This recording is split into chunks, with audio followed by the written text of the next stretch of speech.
Thank you, sir. I'll start with questionings. One thing that's been a real topic has been the issue of measles vaccines and autism. And we can see that the false article in Lancet decades ago has led to a lot of people not getting their child vaccinated. There's now a child who died from a vaccine-preventable disease in Texas. Let me repeat that, a child who died from a vaccine-preventable diseise in Texas. The Secretary has put out an editorial, which is, if you just read it, the kind of understanding of it is that you should get vaccinated. I've been told that you have said that we need to invest NIH resources at looking at the link, a possible link between measles vaccine and autism. I've not heard that directly, it's hearsay. Any comment on that? Senator, it's a tragedy that a child would die from a vaccine-preventable disease. I fully support children being vaccinated for diseases like measles that can be prevented with the vaccination efforts. As far as research on autism and vaccines, I don't generally believe that there is a link, and based on my reading of the literature. But what I have seen is that there's tremendous distrust in medicine and science coming out of the pandemic. And we do have, as you know, Senator, a sharp rise in autism rates in this country. And I don't know, and I don't think any scientist really knows the cause of it. So I would support an agenda of a broad agenda, a broad scientific agenda based on data to get an answer to that. But this has been fairly well, in fact, it's been exhaustively studied. And there's limited resources. And if we keep plowing over ground that has been plowed over, knowing you can never prove a negative, and since we don't know the cause, we'll still have a problem. We've got a responsibility with limited resources.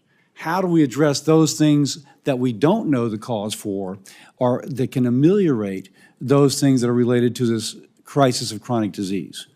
My state, by the way, is terribly affected by chronic disease, so I'm totally with you on that. But what I want to make sure is there's an appropriate use. So again, just going back to, do you have an idea, an agenda that would once more, by golly, once more, prove that measles vaccine is not associated with autism, neither the schedule, the vaccine, or anything else associated with it? Because my concern is the more we pretend like this is an issue, the more we will have children dying from vaccine-preventable diseases. Senator, I guess I've turned it around and say don't want to disprove a negative. That's impossible, really. But I want to address the rise in autism that we have seen. I accept that. I think that's laudable. Yeah. We need to do that. Yeah, that's a positive. But I'm asking the specific question: will we once more have to go back over this particular issue? Because that has been exhaustively studied. Yeah, I mean, I think, as I said, Senator, I don't think that there's a link between the MMR vaccine and autism. I'm convinced based on that literature. The only reason I'm not wholeheartedly saying yes to your question, which every instinct of mine is to do that, is that there are people who might disagree with me. I want to But that's life. Yeah. I mean, there's people who disagree that the world is round. That's true. And I say that not to minimize these concerns, but people still think Elvis is alive. And so if you just say someone disagrees with me, so therefore I'm going to put precious limited taxpayer dollars to this and not to addressing issues of obesity, heart disease, cancer. We've lost, there's an opportunity cost there. You're the economist, what am I doing talking about opportunity costs? So I'm pressing you on this because I think that kind of is a framework. If just because somebody is upset about something, do we have the opportunity cost of devoting resources at something which has already been pretty well examined? I mean, I guess, yes, you're absolutely right, Senator. We don't need to address every idea that or concern. But if those concerns result in parents not wanting to vaccinate their children for a vaccine that is well tested, my sense is that my inclination is to give people good data. That's how you address those concerns. I don't know. But I'm not quite sure at what endpoint we say we've got good data, because.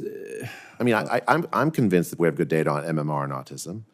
But if other people don't agree with me and then they don't vaccinate their children, if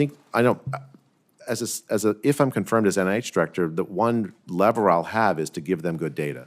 That's really the lever I'd have. But that good data already exists. You're a scientist and you accept that. It seems more an endorsement with an appropriate allocation of current dollars would be a better way to spend precious, limited federal dollars. I mean, I think the most important childhood health problems have to do with childhood diabetes, childhood obesity. I I think that's accept where that we should be studying that. That's where that's the vast majority of the effort should go. Prevention of childhood infectious diseases also, I think, is important. I mean, all of those are, I think you and I agree, would be the main priorities. That's the priorities I'll have if I'm NIH director.